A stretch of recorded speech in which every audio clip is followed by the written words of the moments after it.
রমজান মাসে রোজা ফরজ করে দিলাম, রাখলে রাখ, না রাখলে না রাখ, আমি কিচ্ছু বলবো না।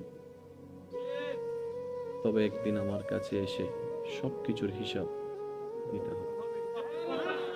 সুবহানাল্লাহ, আর একটু জোরে বলা লাগবে যে, বান্দা তুই যদি ফজরের নামাজ না পড়স আমি কিচ্ছু বলবো না। তুই ঘুম থেকে উঠার আগে সকাল বেলার সেই পেটের ক্ষুধা নিবারণের নাস্তা আমি রাজ্জাক রিজিক ব্যবস্থা করে দিব। আমি আমার যা দায়িত্ব সব পালন করব, তুই নামাজ পড়লেও করব, না পড়লেও করব। আমি দিলেই তোর খাবার, আমি দিলেই খাবারটা রান্না হয়, আমি দিলেই খাবারটা হাতে উঠে, আমি শক্তি দিলেই তো মুখে যায়, আমি ডুব গিলার ক্ষমতা দিলেই তো তুই ডুব গিলতে পারিস। ওই খাবারটা পেটে গিয়ে আমি আল্লাহ হজম করাইলে তো হজম হয়, না হয়তো বদ হজম হয়ে সারা দিনের কান্না হয়ে যায়। আমি আল্লাহ স্রষ্টা হিসেবে যা করার সব করব। তবে আমি তোকে নতুন করে বলবো না নামাজ পড়, আমি তোকে বলবো না সুদ খাইস না, আমি তোকে বলবো না বউ পিটিস না, আমি তোকে বলবো না যৌতুকের জন্য অত্যাচার করিস না, আমি তোকে কিচ্ছুই বলবো না ওর জায়গা দখল করিস না, আমি তোকে কিচ্ছু বলবো না তুই যখন আমার চোখের সামনে অন্য জায়গা দখল করে তুই যখন দেওয়াল তুলবি আমি তখনও দেখে কিচ্ছু বলবো না। তুই বিয়ের আগে অবৈধ সম্পর্ক কর, আমি দেখবো, তারপর কিচ্ছু বলবো না। তবে তুই যদি বুদ্ধিমান হস, ভুল করলো তোর জন্য একটা সুযোগ দিচ্ছি। আল্লাহ কি সুযোগ? তওবা করে আস্তে করে আমার কাছে মাপছি, আমার দলে আমার কাছে ফিরে চলে আয়। এতটুক সুযোগ আমি তোকে দিচ্ছি। আল্লাহ কতদিন পর্যন্ত? শেষ সময় বলে যে মৃত্যুর আগ পর্যন্ত। আল্লাহ 24 ঘন্টায় কোন টাইমে? ওই যে কোনো টাইম। তুই সকাল 10টা বাজে করলো আমাকে পাবি, 1টা বাজে করলো আমাকে পাবি, 2টায় ডাক দিলো আমাকে পাবি, 5টায় ডাক দিলো আমাকে পাবি। রাতের গভীরে সবাই যখন ঘুমিয়ে থাকে তখনও যদি তুই আমাকে একবার আল্লাহ বলে ডাক দেস, ফাজকুরুনি আযকুরুকুম আয়াতের ছায়া তলে আমি আল্লাহ তোকে তখনও সাড়া দিব। বলেন সুবহান। তোর সব দায়িত্ব আমি নিলাম। সুবহানাল্লাহ। আমি কি কষ্ট দিয়ে দিচ্ছি? বান্দা আমি কিচ্ছু বলবো না, ফেরেশতাও পাঠাবো না, তোকে ডাকও দিব না। তুই ভুল করলে তো মা বাপ ডাক দেয়, আমি সেটাও দিব না। আল্লাহ, তা আমি যদি নামাজের কথা ভুলে যাই, যে ব্যস্ত থাকি, ঘরের বউ একটা জিনিস আনতে বলছে মাঝে মধ্যে এটাও মনে থাকে না। কথা বলেন না রে ভাই। মাঝে মধ্যে ঘর থেকে যে একটা ওষুধ আনতে বলে কাজের ব্যস্ততার চাপে ওই ওষুধের নামটাও মনে থাকে না, ফেলে চলে আসি ঘরে, পরে গিয়ে আবার আফসোস করতে হয়। আল্লাহ, আমি যে 5 ওয়াক্ত নামাজের কথা যদি ভুলে যাই আমার কি দোষ? রব বলে যাচ্ছে যা, নামাজের টাইম যেহেতু তুই সবসময় মনে রাখতে পারবি না, আমি নবীর মাধ্যমে মুয়াজ্জিনকে একটা দায়িত্ব দিয়ে দিলাম, 5 ওয়াক্তে 5 বার আজান দিয়ে তোকে স্মরণ করাই দিলাম।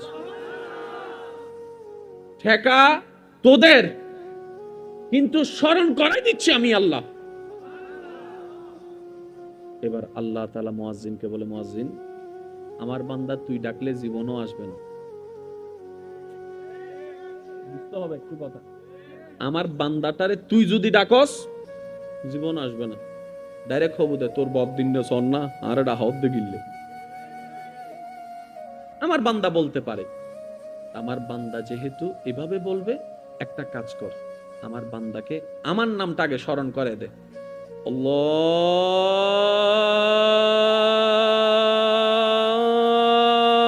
আল্লাহু আকবার, আল্লাহু আকবার। আমার বান্দার আমার নাম স্মরণ করায় দে। সুবহানাল্লাহ বলেন। আমার বান্দা যখন তোর মুখে শুনবে আমি রবের নামটা, তখন সে তার অন্তর কেঁপে উঠবে, যার জমিনে থাকি তার পক্ষ থেকে ডাক এসেছে। সুবহানাল্লাহ। যার হুকুমে এসেছি উনার পক্ষ থেকে ডাক এসেছে, যার পক্ষ থেকে রিজিক আসে উনার পক্ষ থেকে ডাক এসেছে, যার হুকুমে আমার নিঃশ্বাস নেওয়া এবং ফেলা হয় ওই রবের দরবার থেকে ডাক এসেছে। বলেন না সুবহান। পৃথিবীর বুকে এমন কোনো বিষয় নাই যে বিষয়ের মধ্যে তর্কাতর্কি ঠেলাঠেলি দুই দল নাই। প্রত্যেকটা বিষয় নিয়ে মানুষের দ্বিমত আছে, আছে, ছিল, থাকবে। সবচাইতে বড় সত্য মহাসত্য, চিরন্তর সত্য হচ্ছে এক আল্লাহ। আল্লাহর চাইতে বড় সত্য আর কেউ। এই আল্লাহ নিয়েও দুই দল। যুবকরা একটু আওয়াজ দিতে হবে।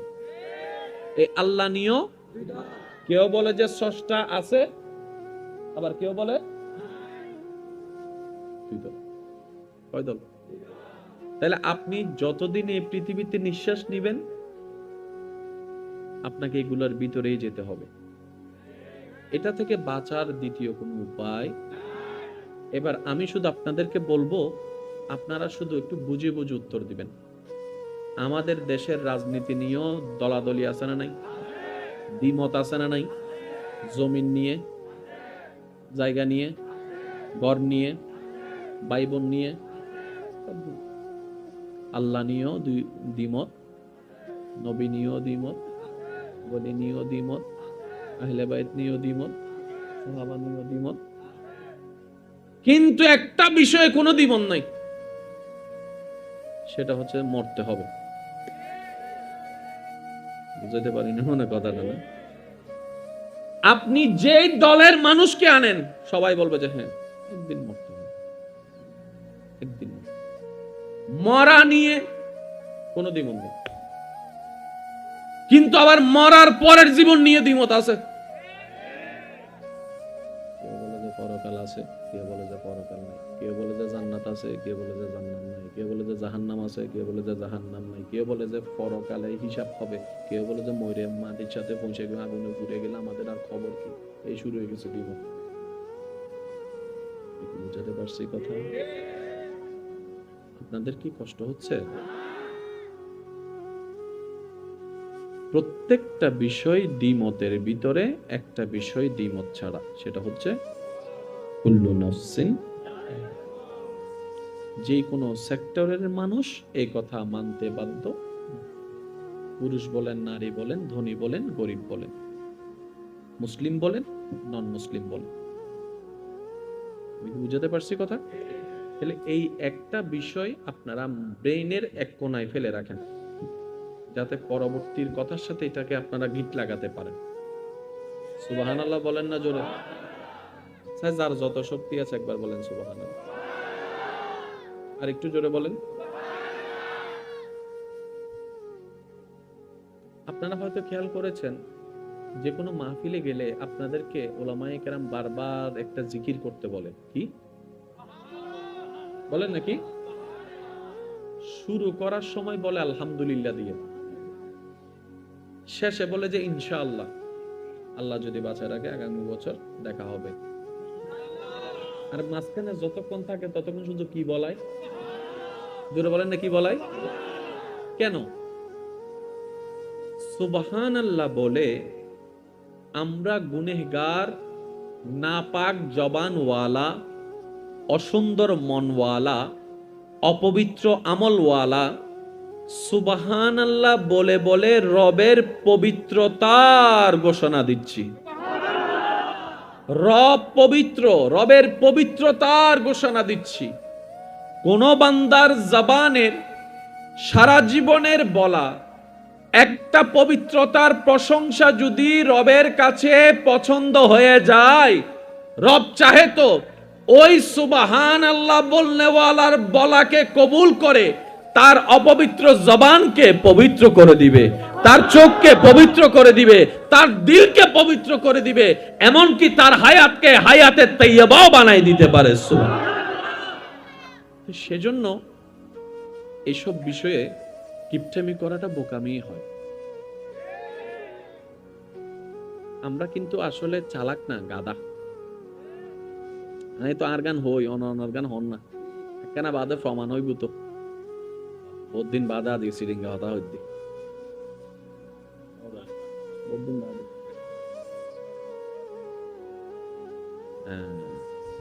আল্লাহ কবুল করব।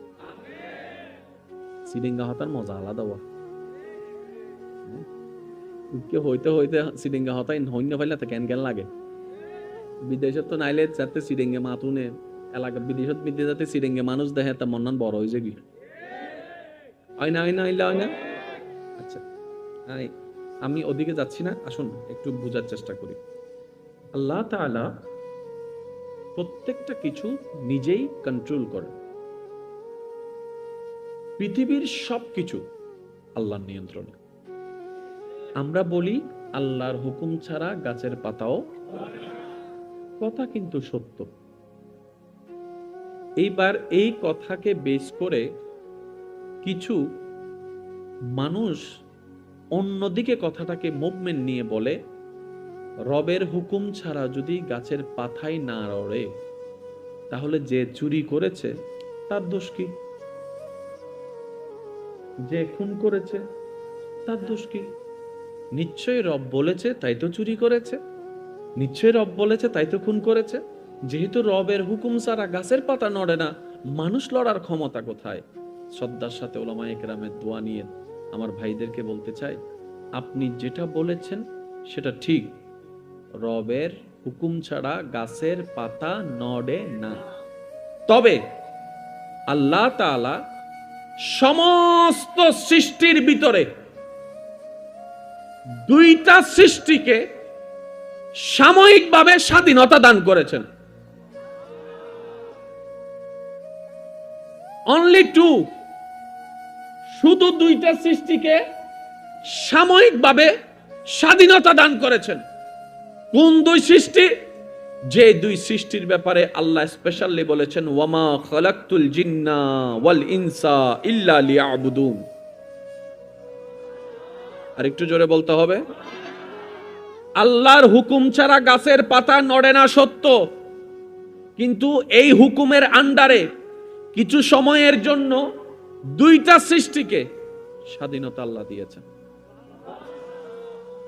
এবার আপনারা অঙ্ক মিলাইলেই আপনারা বুঝতে পারবেন, হাসরের ময়দানে হিসাব হবে, হিসাব দিতে হবে, বিচার হবে, প্রশ্ন করা হবে। করবেন কে? কাদেরকে? গরুকে, ছাগলকে, হাঁসকে, মুরগিকে, ফেরেশতাকে, সূর্যকে, চন্দ্রকে, কাদেরকে? আল্লাহ আমাদেরকে কেন প্রশ্ন করছো? সূর্যকে কেন করো না? চন্দ্রের কেন হিসাব নেই? ফেরেশতার কেন জবাবদিহিতা নেই? রব বলে সমস্ত সৃষ্টি আমার কন্ট্রোলে, আমার নিয়ন্ত্রণে ছিল, আমার আইনে ছিল, আমার হুকুমে ছিল, আমি ওদেরকে স্বাধীনতা দিই নাই। তাই তো আদমের আমলও সূর্য যেদিকে উঠেছে 2023 সালও সেই দিকে উঠতেছে, কারণ সেটা আমার হুকুমের আন্ডারে, আমি তাদেরকে স্বাধীনতা দিই নাই। আর যেহেতু আমার হুকুমের আন্ডারে ছিল, ভুল করারও কোনো সুযোগ, যেহেতু ভুল করার কোনো সুযোগ নাই, তাদেরকে প্রশ্ন করারও কোনো দরকার। আমি প্রশ্ন করব তাদেরকে যাদেরকে আমি স্বাধীনতা দিয়েছি। আল্লাহ তাআলা বলে, নামাজ 5 ওয়াক্ত দিলাম, জানাইও দিলাম, বুঝাইও দিলাম, শিখানোর জন্য নবীকেও দিয়ে দিলাম। এবার পড়লে পড়, না পড়লে নাই, তোর ব্যাপার। তবে এতটুকু মনে রাখিস, আমার কাছে হিসাব দিতে হবে। একটু জোরে বলো, নামাজের শুরুটা আমরা কিভাবে করি? জান্নাতে যাওয়ার জন্য নামাজের দরকার আছে না নাই? নিজের জীবনকে পবিত্র বানানোর জন্য নামাজের দরকার আছে না নাই? অসৎ থেকে সতের দলে আসার জন্য নামাজের দরকার আছে না নাই? মিথ্যাবাদী জবানকে পবিত্র বানানোর জন্য নামাজের দরকার আছে না নাই? অসৎওয়ালা থেকে সৎ হওয়ার জন্য নামাজের দরকার আছে না নাই? একদম নিম্নমানের থেকে স্ট্যান্ডার্ড হওয়ার জন্য নামাজের দরকার। কবরকে আলোকিত করার জন্য নামাজের দরকার। এক কথায় জীবন সুন্দর করার জন্য নামাজের দরকার। সে নামাজ দিয়েছেন কে? এনেছেন নবী রাহমাতুল্লিল। এবার সেই নামাজ আপনি যখন ঢুকছেন, কি বলে ঢুকছেন? আল্লাহু আকবার। সবাই মিলে বলুন তো। এবার যখন রুকুতে যাচ্ছেন, জোরে জোরে। এবার যখন সিজদায় যাচ্ছেন, এবার যখন আপনি সিজদা থেকে উঠছেন, আবার যখন সিজদায় যাচ্ছেন, পয়েন্টে পয়েন্টে আল্লাহু আকবার, আল্লাহু আকবার, আল্লাহ। সুবহানাল্লাহ নয়, আলহামদুলিল্লাহ নয়, মাশাআল্লাহ নয়, আল্লাহু আকবার, আল্লাহু আকবার, আল্লাহু আকবার, আল্লাহ। আজানের শুরুতেও কিন্তু আল্লাহ। আরেকটু জোরে। এতগুলা শব্দ থাকতে আল্লাহু আকবার কেন? আল্লাহ পাক বলে যে এটাই তো তোদেরকে বুঝাতে চাচ্ছি, নামাজ জেনে নে, কিন্তু নামাজটাকে আরো বেশি বুঝে নে। ইসলামটাকে জান, তার চাইতে বেশি ইসলামটাকে বুঝার চেষ্টা কর। আমি আল্লাহ যেহেতু হুকুম দিয়েছি, নিশ্চয়ই বুঝে শুনে জেনেই দিয়েছি, তোদের কল্যাণের জন্য দিয়েছি। আল্লাহু আকবার যখন মুয়াজ্জিন বলে আল্লাহু আকবার, আওয়াজটা চতুর্দিকে ছড়িয়ে যাচ্ছে, বান্দাদের কানের মধ্যে যাচ্ছে, বান্দারা শুনছে আল্লাহু আকবার, আল্লাহ মহান, আল্লাহ সবচাইতে বড়। দ্যাট মিন্স আল্লাহ সবচাইতে ইম্পর্টেন্ট, আল্লাহ সবচাইতে ইম্পর্টেন্ট, আল্লাহ সবচাইতে ইম্পর্টেন্ট। ডাকটা কিসের? নামাজের। এবার নামাজের জন্য বাঁধা হয়ে দাঁড়াচ্ছে কি? আমাদের গেম। নামাজের জন্য বাঁধা হয়ে দাঁড়াচ্ছে আমাদের ব্যবসা। নামাজের জন্য বাঁধা হয়ে দাঁড়াচ্ছে আমাদের চাকরি। নামাজের জন্য বাঁধা হয়ে দাঁড়াচ্ছে আমাদের কাজ। নামাজের জন্য বাঁধা হয়ে দাঁড়াচ্ছে আমাদের বন্ধু বান্দার আড্ডা। এবার আপনি যখন এটার মিনিং বুঝেছেন, আল্লাহু আকবার, আমার আল্লাহর চাইতে ইম্পর্টেন্ট, আমার কাছে আর কিছুই নাই, দ্যাট মিন্স আপনি আর কাজে থাকতে পারবেন না, অটোমেটিক আপনার কদম নামাজের দিকে চলে যাবে। কারণ আপনি বুঝে গিয়েছেন আল্লাহর চাইতে ইম্পর্টেন্ট আর কিছু, যেরকম আল্লাহর সাথে ইম্পর্টেন্ট আর কিছু। এবার যখন আপনি নামাজে বলছেন আল্লাহু আকবার, এই এখন জামিনাটা কি? নামাজের মধ্যে এই চিন্তা, সেই চিন্তা, ওই চিন্তা এসে, এখন যতগুলো চিন্তা আছে এখানে কি আল্লাহর সাথে ইম্পর্টেন্ট কিছু আছে? বাস আপনাকে এটাই স্মরণ করে দিচ্ছে আল্লাহু আকবার। ঢুকে গেছি আল্লাহু আকবার বলার আগ পর্যন্ত আল্লাহর সাথে ইম্পর্টেন্ট আর কিছু নাই। কির ব্যবসা, কির সরি, একদিনে তো হবে না, সপ্তাহ হবে না, মাসও হবে না। মনে রাখবেন, আমাদের কাজ লেগে থাকা, আমাদের কাজ চেষ্টা করা। কবুল করবে কি করবে না সেটা আমাদের ব্যাপার নয়, এটা রহমানের ব্যাপার। এটা আমাদের বাবারই দরকার নাই। আমরা আমাদের পারফরমেন্স যতটুকু বেটার দেওয়া যায় আমরা সেটা দেওয়ার দায়িত্বে আছি। কথা বলেন ঠিক কিনা? আরেকটু জোরে বলেন ঠিক কিনা? এবার আসুন, যতক্ষণ পর্যন্ত আমরা আমাদের চেষ্টায় অটল থাকব ততক্ষণ পর্যন্ত রহমতের নজর আমাদের দিকে তাকাই থাকবে। আমরা চেষ্টাটা করছি কাকে খুশি করার জন্য? আমরা চেষ্টাটা করছি কার দিকে যাওয়ার জন্য? আল্লাহর দিকে যদি বান্দা যায়, একজনের পেট কামড়ায় কার? বলেন না রে ভাই। বান্দার দিকে যদি আল্লাহ যায়, একজনের পেট কামড়ায় কার? বান্দার দিক, আল্লাহর দিকে যদি বান্দা যায়, একজন নারাজ হয় কে? তো সে তো আর হাত পা গোটায় বসে থাকবে না, সে তো তার চেষ্টাই করবে। সেজন্যই তো আপনি যখন এই কাজে থাকেন, ওই কাজে থাকেন, আপনার কিচ্ছু মনে থাকে না। যখনই নামাজে ঢুকেন, কথা বলতে হবে ভাইয়া। অনেক সময় আপনাদের হয় কিনা দেখেন, অজু বানাইতে গেলে 2 বার ধুইছি নাকি 3 বার ধুইছি, কুলি কি করছি নাকি করি নাই, নাকে পানি দিনেই মনে হয় আর ধুইলাম না, নড়ি দেবার না, 3 বার ধুই না, 5 বার ধুই।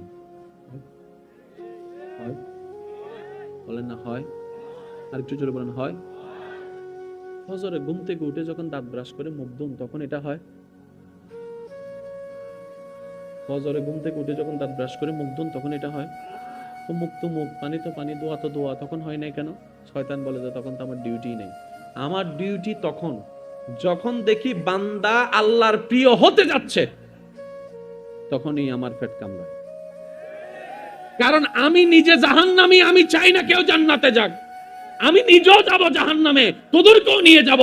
তোরা জান্নাতে গেলে আমার হিংসায় পেট ফেটে যাবে। এবার বান্দা যখন রবকে খুশি করার জন্য ইবাদত করতে থাকে, তার পেট কামড়াতে থাকে। এখন বান্দাকে তো সে আর হাত ধরে টেনে নিতে পারে না, বান্দাকে তার কোমর বেঁধে রশি দিয়ে টেনে নিতে পারে না। তাই ভিতরে ভিতরে সে ওয়াসওয়াস দিতে থাকে, বিভিন্নভাবে চিন্তা দিতে থাকে। তাই তো অন্য সময় মুখ দুলে যা মনে হয় না, অজু অবস্থায় আপনার হাজার চিন্তা আসে, হাজার কিছু মনে আসে, হয়ছে কি হয় না এটা মনে চলে আসে। কথা বলেন ঠিক কিনা? ব্যবসায় করেন, চাকরি করেন, গাড়ি চালান, তেমন কিছু মনে হবে না। যখন এই নামাজের মধ্যে আল্লাহু আকবার বলে ঢুকে যাবেন, এই চিন্তা সেই চিন্তা আসতেই থাকবে, আসতেই থাকবে, আসতেই থাকবে। এমনি অজুর ভাঙবে না, কিন্তু যখন কোরআন তেলাওয়াতের জন্য অজু বানাবেন, দেখবেন ভাঙার জন্য উপক্রম হয়ে গিয়েছে। প্রস্রাব ধরে নেই, তখনও প্রস্রাবের ব্যাগ চলে আসে। এইরকম তো হওয়াটাই স্বাভাবিক। আপনি এমনি খেলার জন্য অ্যালার্ম দেন, দেখবেন যে টাইমের আগে আপনার চোখ খুলে গিয়েছে। আপনি যদি কোথাও বেড়াতে যাওয়ার জন্য অ্যালার্ম দেন, দেখবেন যে সারা রাত ঘুম হবে না, টাইমের আগেই আপনার অ্যালার্ম বেজে যাবার আগে আপনার চোখ খুলে গিয়েছে। যদি ফজরের আজানের জন্য আপনি অ্যালার্ম দেন, দেখবেন যে আপনার কানের মধ্যে সে আওয়াজটা যায় না। কিরে অ্যালার্ম তো অ্যালার্ম, আমি তো আমি, পার্থক্যটা কোথায়?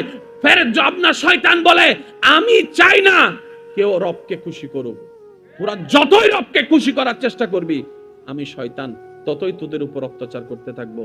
আশেকরা বলে তোর যা করার কর। সুবহানাল্লাহ বলতে হবে ভাই। আই সিডাঙ্গন মধ্যে ইল্লে সুবহানাল্লাহ রাস্তায় আওয়াজ জীবন ন পাই, এখানে সিডেঙ্গে আওয়াজ হনস সুবহানাল্লাহ। আর বুঝছি বুঝছি সুবহানাল্লাহ তো হইতারা হব দে যার তুম গুণা বেশি সওয়াব হম, আর যারা তুম সওয়াব বেশি হয়ে গিয়ে তারা হইলেও চলিব। চাহান্নান গুনাহগার হন হনাসন একবার হনছে সুবহানাল্লাহ। কারণ বান্দা যাতে সুবহানাল্লাহ হয় খুশিও দহন, আল্লাহ যাতে খুশি হয় গোসাও দহন। কিন্তু গোসাই লোক গুনার আর কি অনারা মুকুট যে সুবহানাল্লাহ বাইনর অনা হইতে লাগুন অনা হইতে লাগুন নাকি অনারা ন হওয়া আর এনাকে চিন্তা করিস অন না। এক কানল দি অনে নহন আর এক কানল দি অনারা ন হওয়ার। যদি অনে নহন আই অনর একমত, ওকে অনার স্বাধীনতা। যদি অনা দেখুন তো অনারা হইতো না ওদের, তাহলে অনার হাসন দিয়ে জোর করে হন হইম দে উজুর একবার হলে তিনবার হইম দে। বুঝাতে পারছি কথা? মন খুলে যার যত শক্তি আছে একবার বলেন সুবহানাল্লাহ। মাশাআল্লাহ আরেকবার জোরে বলেন সুবহানাল্লাহ। শয়তানের দাবি কি? তোরে নিয়েই যাব, একা যাব। আশেক বলে যে যা করার কর, আমি আছি আমার রবকে নিয়ে। তোর যা ঠেলাঠেলি করার কর, আমি আছি রবের রহমতের দিকে তাকিয়ে। এবার যখন আপনি ওযুতে যাচ্ছেন সে ডিস্টার্ব শুরু করছে। আরেকটা জিনিস আপনাদের হয় কিনা দেখেন, এমনি কোনো কাজ নাই, নামাজ পড়তে গেলে দেখবেন যে এই কাজ সেই কাজ, এই কল সেই কল, হয় কি হয় না? একটু ভেবে দেখেন না কেন হয় এই টাইমে? কারণ ওই যে একজনের পেট কামড়াচ্ছে। মনে রাখবেন শয়তানের পেট যত কামড়াবে বুঝে নেবেন আপনার রব আপনার উপর তত খুশি হচ্ছে। আর একটু জোরে বলতে হবে সুবহানাল্লাহ। আমরা যদি জান্নাত পেতে চাই, রবকে খুশি করতে চাই, আমাদের প্রধান দায়িত্ব আমাদেরকে জান্নাতে যে নিতে চাচ্ছে না, জান্নাতে দিতে যে চাচ্ছে না, জান্নাতের দিকে যাওয়াটা যা সহ্য হচ্ছে না, তার প্ল্যানিং গুলো যদি বুঝতে পারি তাইলে